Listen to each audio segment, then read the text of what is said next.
I was about 11 at the time, and I volunteered at the local animal shelter every day after school.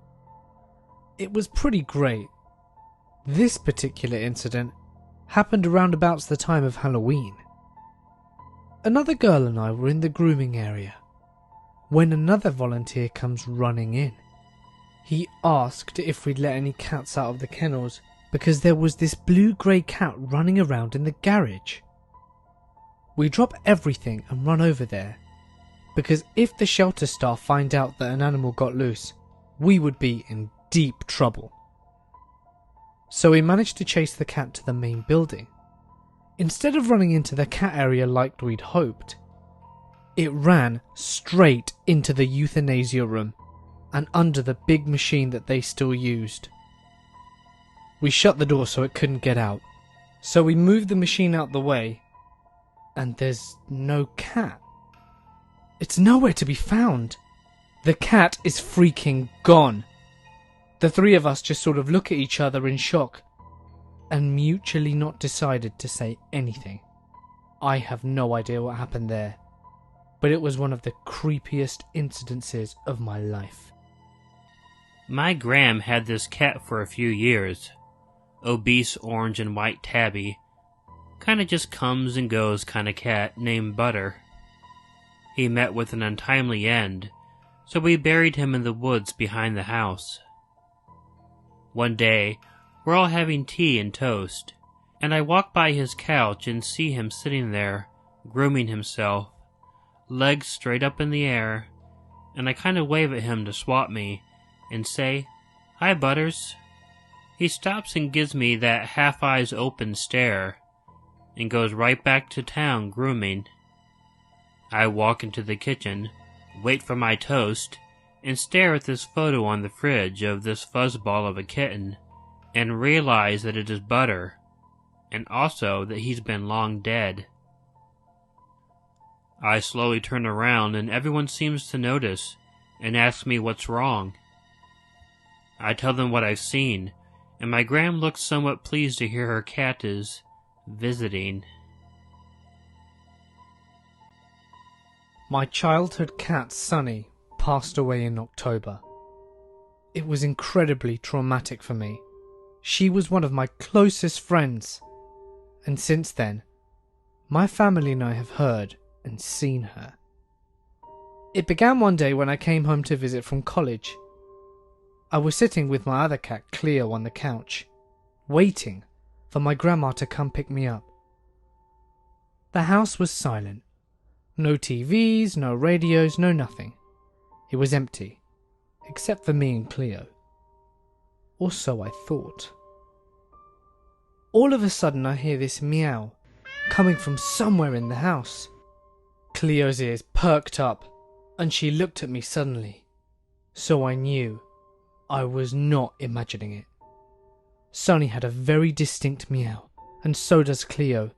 Sunny's meow was long and low, whereas Cleo's meow is high-pitched and short, almost like a kitten's.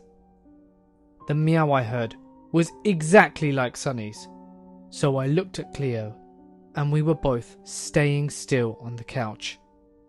About 10 seconds later I heard the same meow again, and this time I could distinguish where it was coming from.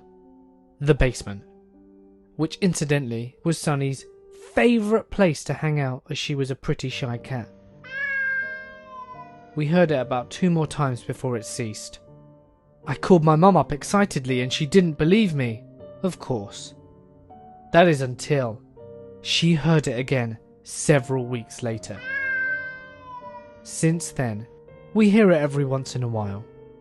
There are no other cats in our basement, by the way, but it makes me happy to know that she's still around.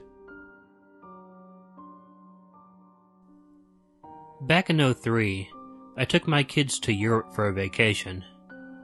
One of our stops was in Pisa, Italy, where we stayed in an old monastery that had been turned into a hostel.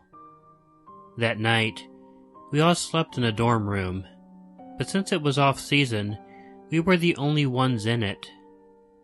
We had 3 separate beds that were right next to each other, and in the middle of the night, I distinctly felt a cat jump up on my bed and lay on my legs. It woke me up. So I looked to see the cat, and there wasn't one.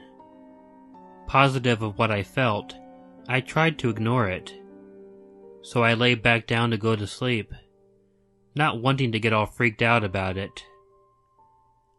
The next morning I mentioned it to my kids, and my daughter, who's 15, said that the same thing had happened to her last night. That's the only time something like this has happened to me, and I am glad it happened to her too to back up my story. We had a cat for many years before we had kids. When we did have kids, the cat got very jealous and angry. It was normally a sweet cat to us, but would ambush my toddler son and began peeing everywhere, which it hadn't done before. It started to be really nasty to everyone. It actually bit and scratched my 2-year-old baby, completely without provocation. It was in one of these ambushes when we decided we could not keep him anymore, and at the time, no shelter would take him due to his age and overcrowding. With great regret, we had him euthanized at the vets. I felt awful, but soon, just as afraid. For about a month I'd see him skulking around the house from the corner of my eye. I would hear him meow in the house every few days. Bearing in mind, there were no other cats in this house. The worst part was feeling him jump on the bed and circle into place between my ankles at night. I could never tell if these experiences were my imagination, a really guilty conscience, grief, or an actual haunting. The sightings and sounds, though, were physically hair-raising, and the chills were real.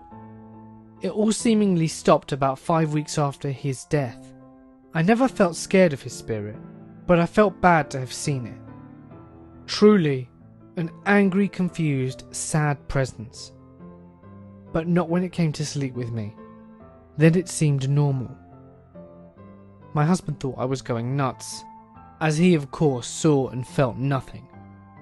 One night my husband was travelling, and I couldn't be sleeping by myself.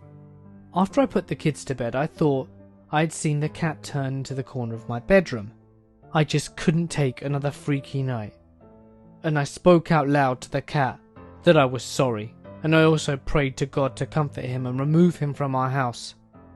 It never happened again.